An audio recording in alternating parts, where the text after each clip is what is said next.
하나님 말씀 누가복음 21장 34절로 36절 교독하시고 마지막 36절 함께 읽도록 하겠습니다. 너희는 스스로 조심하라. 그렇지 않으면 방탕함과 술취함과 생활의 염려로 마음이 둔하여지고 뜻밖의 그 날이 덕과 같이 너희에게 임하리라. 이 날은 온 지구상에 거하는 모든 사람에게 임하리라. 이러므로 너희는 장차 올 이 모든 일을 능히 피하고 인자 앞에 서도록 항상 기도하며 깨어있으라 하시니라. 아멘. 내 실수를 바로 잡는다라는 제목으로 함께 은혜를 나누겠습니다. 11월 우리가 훈련하고 있는 품성은 신뢰성입니다. 하기로 한 일은 어떤 희생이 따르더라도 끝까지 완수하는 품성입니다. 오늘부터 3일 동안 우리가 실천할 실천사항은 내 실수를 바로잡는다입니다. 우리도 실수할 수 있습니다. 더 정확하게 말씀을 드리면 항상 실수하게 되어 있습니다. 왜냐하면 우리는 다 어리석은 양 같아서 각기 제 길로 가서 우리의 죄로 인하여 우리 주님이 십자가에 달려 돌아가셨죠. 우리 모두의 죄를 주께서 담당하게 되셨다라고 말씀하셨습니다. 그래서 나의 어리석음이 죄가 될 수밖에 없고 하나님의 심판을 당할 수밖에 없다라고 분명히 말씀하셨기 때문입니다. 그래서 우리는 이렇게 늘 고백해야 됩니다. 하루하루 살아가면서 나는 실수할 수밖에 없다.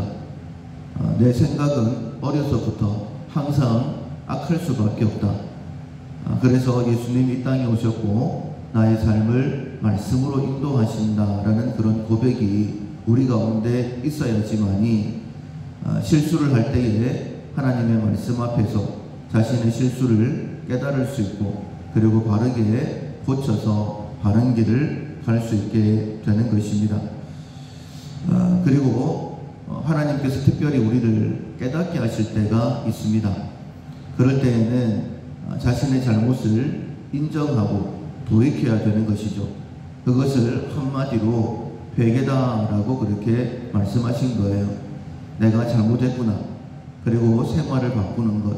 하나님께서 우리의 회개를 기뻐하시고 하나님 앞에 나아가서 우리의 잘못을 인정하면 그는 미쁘시고 의로우사 우리를 깨끗하게 하신다라고 말씀하셨습니다. 그리고 온전한 삶을 살 수 있도록 인도해 주시는 것이죠. 오늘 본문 역시 마지막 때에 대한 말씀을 기록하고 있습니다. 그리고 이 마지막 때에 심판이 있을 텐데 심판이 있으니 조심해라, 준비해라 라고 말씀이죠. 34절에 보면 스스로 조심하라. 그렇지 아니하면 방탕함과 술취함과 생활의 염려로 마음이 둔하여진다 라고 말씀하고 있어요. 마음이 민첩해야 됩니다. 하나님께서 우리에게 잘못을 깨닫게 하실 때에 즉각 반응해야 되는데 그렇게 하지 못하는 것을 세 가지다 라고 말씀하고 있죠. 방탕함, 술취함, 생활의 염려. 만약 너희들이 이 세 가지로 인하여서 마음이 둔하여지면 하나님의 심판을 면하지 못한다. 뜻밖의 그날이 덕과 같이 너희에게 임하게 될 것이다. 이것은 단 한 사람도 피할 수 없는 지구 위 모든 사람에게 임하게 된다.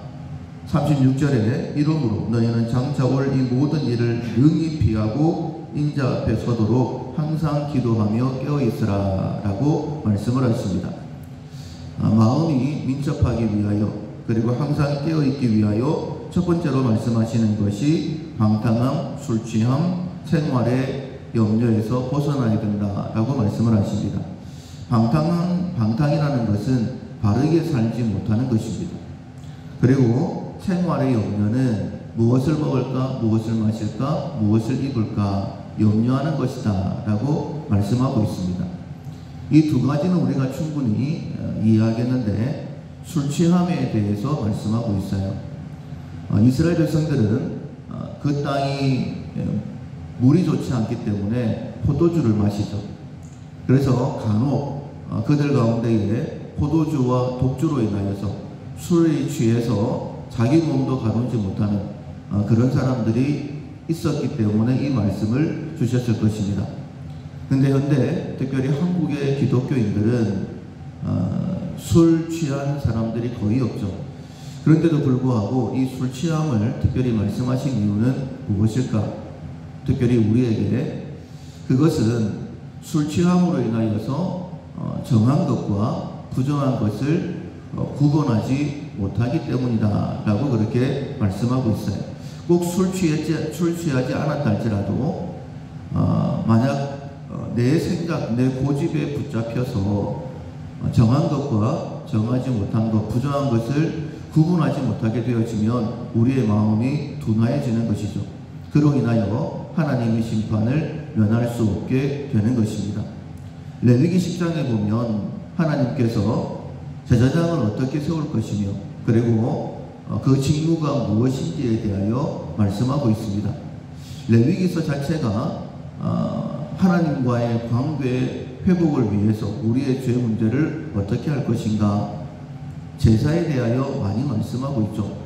제사의 규례를 말씀하시고 난 다음에 제사장을 어떻게 세울 것인가를 말씀하시는데 하나님께서 아론과 그의 아들들을 제사장으로 세워라 라고 말씀하시면서 그들이 해야 될 일에 대해서 7일 동안 7번이나 반복하면서 그 규례에 대하여 말씀해 주시는 거예요. 그리고 이제 하나님 앞에 제사 드리게 되어지는데 우리가 잘 알고 있는 것처럼 나답과 아비후가 다른 불로 분향을 드림으로 인하여 하나님께서 진노하시게 되죠. 이 분향이라는 것은 지성소 가장 가까이에 있는 하나님 앞에 드리는 기구입니다. 특별히 요한계시록 5장과 8장에 보면 이 분향을 성도의 기도로 말씀을 하시면서 하나님 앞에 향기다, 하나님께서 기뻐하시는 것이다 라고 말씀하고 있어요. 하나님의 가장 가까이 있는 것, 하나님께서 가장 기뻐하시는 것이다 라고 말씀하셨는데 이 분향을 드렸는데 그 분향단에서 불이 나와서 그들을 살라 죽였어요. 하나님께서 얼마나 진노하셨냐면 아들들이 죽었습니다. 그런데 아론에게 말씀하시죠. 너는 슬픈 기색도 내지 마라. 머리도 풀지 말고 옷도 찢지 말라. 그리하여 죽음을 면하라 라고 말씀하십니다. 나는 나를 가까이 하는 자 중에 영광을 받겠다라고 말씀을 하시죠. 무엇을 잘못을 했을까? 다른 불이다라고 그렇게 말씀을 하고 있는데 정확한 이유에 대해서는 그때 당시로는 말씀하시지 않고 아론에게 이렇게 말씀을 하십니다. 바로 이어서 포도주와 독주를 금하여서 정한 것과 부정한 것을 분별하라 라고 말씀하시는 거예요. 즉 다르게 말씀을 드리면 나답과 아비후가 제사장 규례를 통하여서 분향을 드릴 때에는 번제단의 숯불을 취하여서 분향을 드리라라고 말씀을 들었어요. 그런데 포도주와 독주에 취하여서 이것으로 번제단의 불로 분향을 드리지 않아도 되지 않을까? 꼭 그렇게 해야 되나? 그런 생각을 가지고 다른 불로 분향을 드렸다라는 거예요. 우리 역시 그럴 수 있습니다. 하나님께서 분명히 말씀하셨음에도 불구하고 내 생각, 내 고집에 붙들리게 되어지면 하나님의 말씀이 아닌 내 생각대로 살아갈 수 있다는 거예요. 특별히 하나님을 섬긴다고 하면서 내 고집에 붙들려서 하나님을 섬긴다라고 말할 수 있다는 것입니다. 그럴 때에는 하나님께서 나답과 아비후가 다른 불로 분향을 드렸을 때에 진노하신 것처럼 우리가 하나님의 일을 한다라고 하면서도 내 고집대로 함으로 인하여 하나님의 진노를 격발할 수 있다라는 거예요. 우리가 말씀을 들어 알고 있습니다. 북이스라엘이 멸망하게 된 이유가 금송아지 때문이라고. 바알과 아세라, 바알 신당은 제거한 왕들도 있었어요. 그런데 단 한 번도 금송아지에서 벗어난 적이 없었습니다. 이 금송아지는요, 특별히 여로보암, 북이스라엘의 첫 번째 왕이었던 여로보암이 무엇이라고 세운 우상이냐면 하나님이다라고 세운 우상입니다. 그러니까 이스라엘 사람들은 자기 나름대로는 하나님을 한 번도 떠난 적이 없어요. 그런데 자기가 만든 하나님을 끝까지 섬겼기 때문에 멸망당한 것입니다. 우리도 혹 그럴 수 있습니다.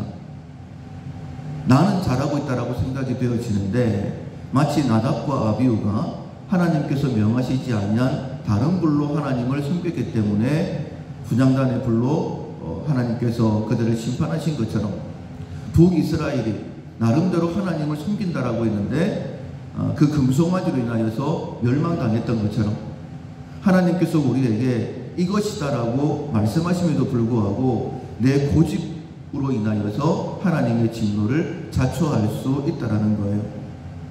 처음에 말씀을 드린 것처럼 우리는 다 어리석은 양들입니다. 그로 인하여서 죄에 머무르게 되었고 그 죄를 담당하시기 위하여 예수님이 이 땅에 오신 거예요. 그래서 기본적으로 나는 잘못된 길로 갈 수 있다. 나의 길을 인도하시는 분은 하나님이시다. 늘 하나님의 음성에 귀 기울여야 된다. 말씀 앞에 나를 세우고 내가 잘못된 것이 무엇인지를 점검해야 된다라는 마음이 우리 가운데 있어야 됩니다. 하나님의 심판을 말씀하시면서 마지막으로 이렇게 말씀을 하시죠. 36절에 이러므로 너희는 장차 올 이 모든 일을 능히 피하고 인자 앞에 서도록 항상 기도하며 깨어있으라 라고 말씀을 하십니다. 특별히 이 기도에 대해서는 우리가 보통 기도라고 하면 하나님 이것 해주세요, 저것 해주세요, 그것을 기도라고 생각할 수 있지만은 본문에서 말씀하시는 기도는 무엇이냐면 하나님의 뜻을 바로 분별할 수 있도록 도와주십시오. 하나님께서 원하시는 것이 무엇인지를 깨닫게 주십시오 라는 기도입니다. 왜냐하면 방탕함과 술취함과 생활의 염려로 인하여서 나의 마음이 둔하여지고 그로 인하여 하나님의 심판을 받기 때문에 기도를 통하여 하나님의 뜻을 분별할 수 있도록 도와달라는 것입니다. 사랑하는 성도 여러분, 주님이 이 땅에 오신 것은 우리를 영원한 천국으로 인도하시기 위함이죠. 주님 앞에 섰을 때에 잘했다 칭찬받게 하기 위함입니다. 그렇다고 한다면 오늘 본문의 말씀처럼 예수님께서 우리에게 말씀하시는 것처럼 기도해야 됩니다. 하나님, 방탕함과 술취함, 특별히 내 생각에 붙잡히지 않도록 도와주십시오. 생활의 염려에 걱정에 붙잡히지 않도록 도와주십시오. 그리하여서 하나님 뜻을 바로 분별하고 하루하루 잘 살 수 있도록 도와주십시오라고 구해야 된다는 거예요. 그래야지만이 이 땅의 삶 잘 살 수 있습니다. 주님 뜻대로 살아갈 수 있고 주 앞에 설 때에 잘했다 칭찬받을 수 있습니다. 자신의 잘못을 바로 잡는다. 오늘부터 특별히 3일 동안 실천사항입니다. 주님 말씀 앞에 바로 세우고 내 잘못을 바로 잡아서 주 앞에 설 때에 잘했다 칭찬받을 수 있는 우리 모두가 될 수 있기를 주님의 이름으로 축원합니다. 아멘. 찬송가 532장 주께로 한 걸음씩 532장 찬양하도록 하겠습니다.